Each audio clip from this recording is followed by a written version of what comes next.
Hey there guys, and welcome back to Let's Play Oracle of Ages. My name's KirbyViper93, you can call me KV if you like. In the last episode, we finished up all of the stupid boring introductory shit, and in this episode we are finally gonna get started on the dungeons.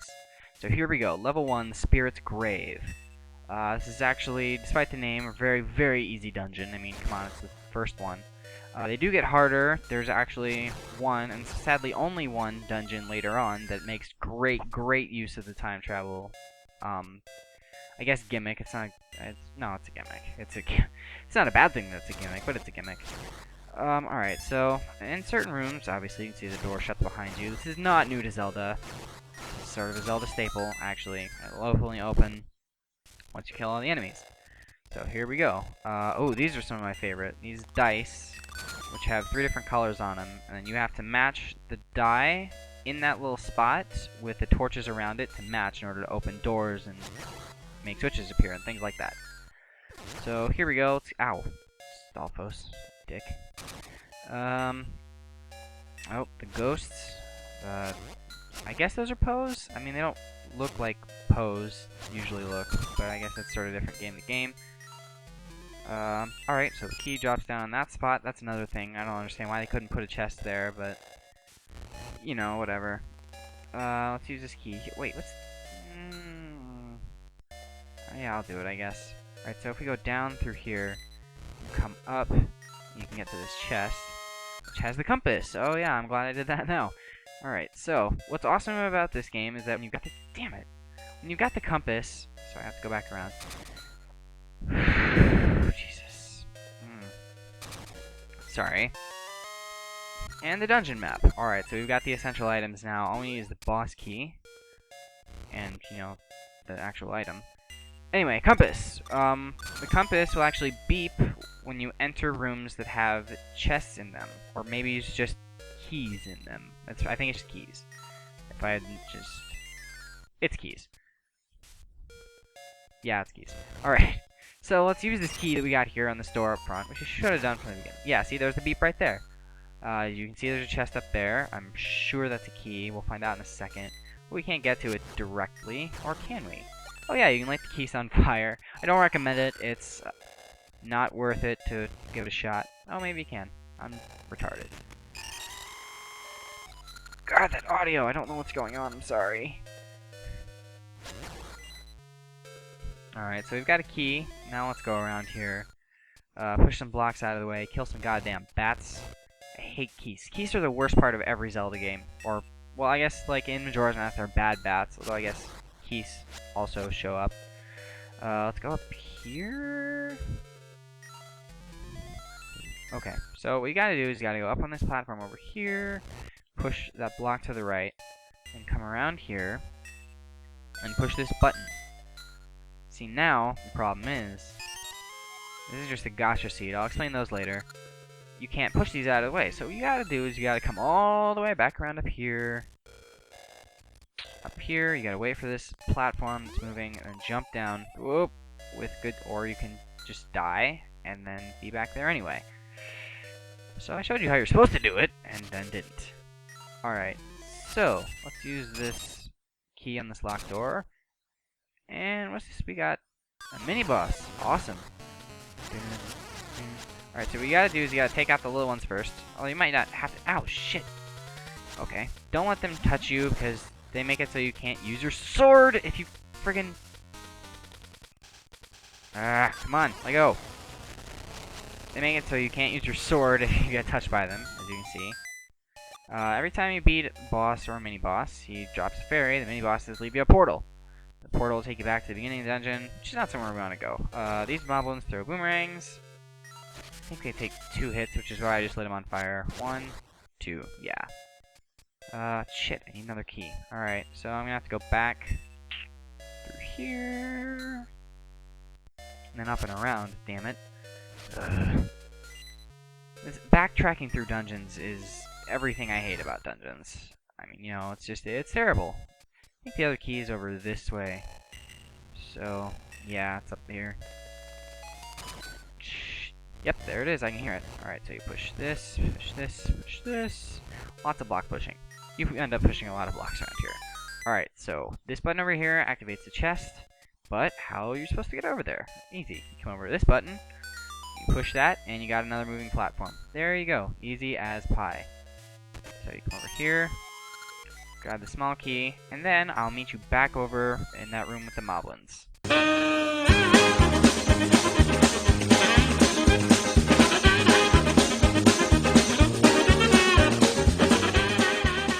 Okay, so we're back in this room that had all the moblins in it. We have a key now, so we can just sort of unlock all this.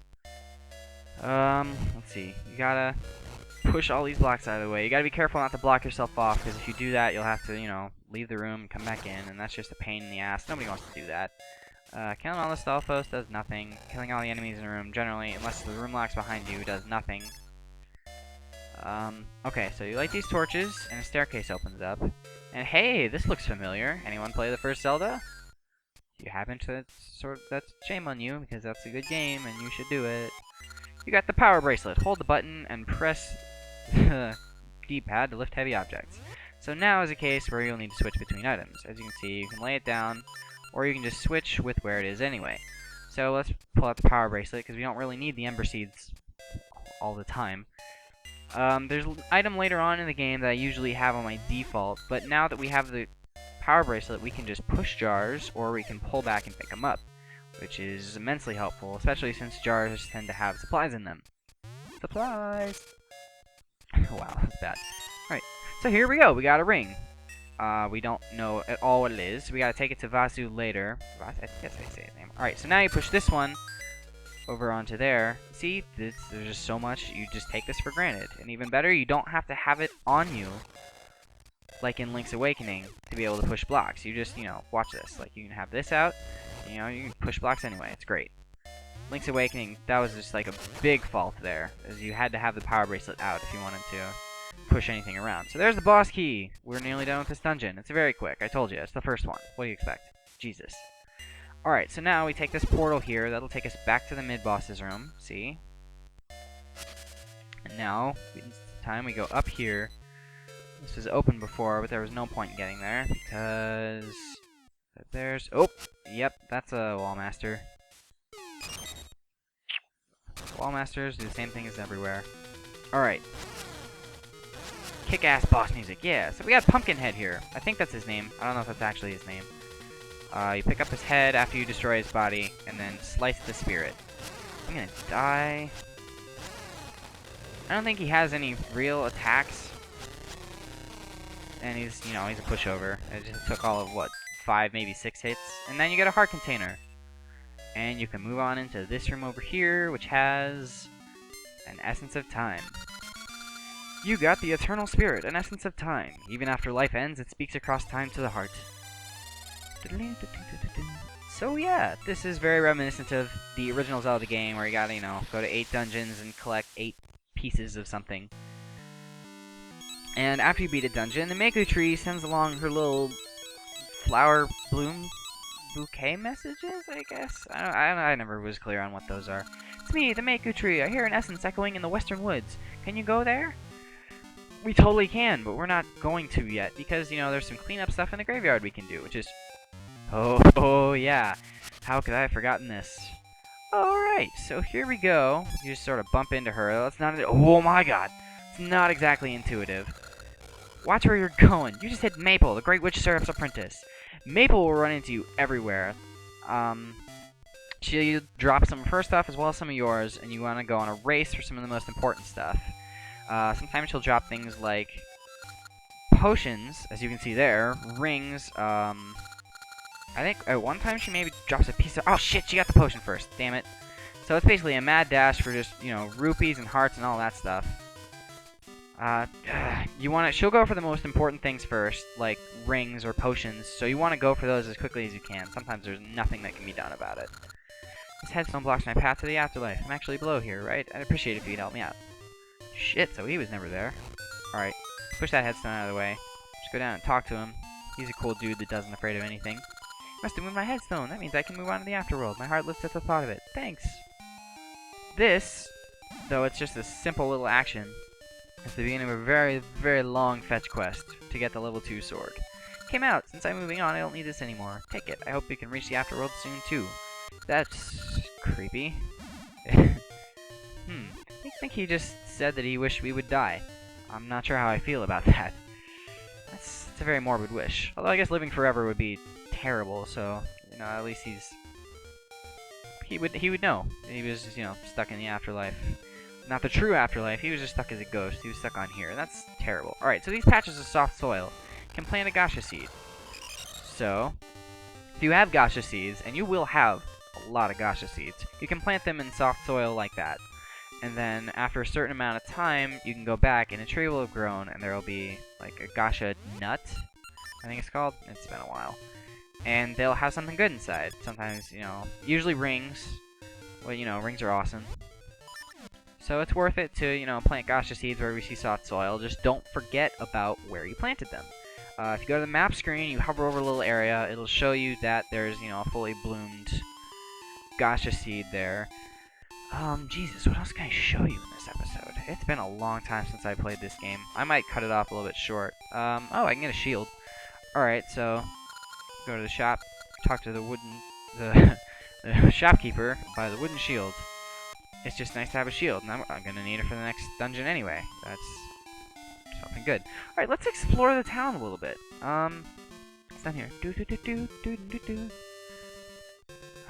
feel like there's a tree. Oh, right here. Okay. Here we have, you know, an ember seed tree. You know, if you just slice at it, there will be seeds on it. That gives you 15, I think, because each one is worth 5. So what we got here? This is the beach. There's not a whole lot around here. There's not much we can do. A lot of the place is blocked off. We can't swim. You can only get to certain areas after certain dungeons because you need the item that you get in that dungeon to get around. Since, you know, figures. But, alright, so there's the mermaid statue there. We don't have any way to swim. What's in here? The mayor's house. Plen, the mayor here in Lena City. Okay. Lena Village. I knew that. I've been to Lena Village. Yeah, nothing we can do here yet. Alright, so let's go up and talk to Bippin and Blossom, because I feel like they have something to say in between each dungeon. Maybe not. Oh, nope, alright. Dale. Gotcha. I don't know why he looked like a Dale. He seems like a Dale. I guess there's not anything really that important here.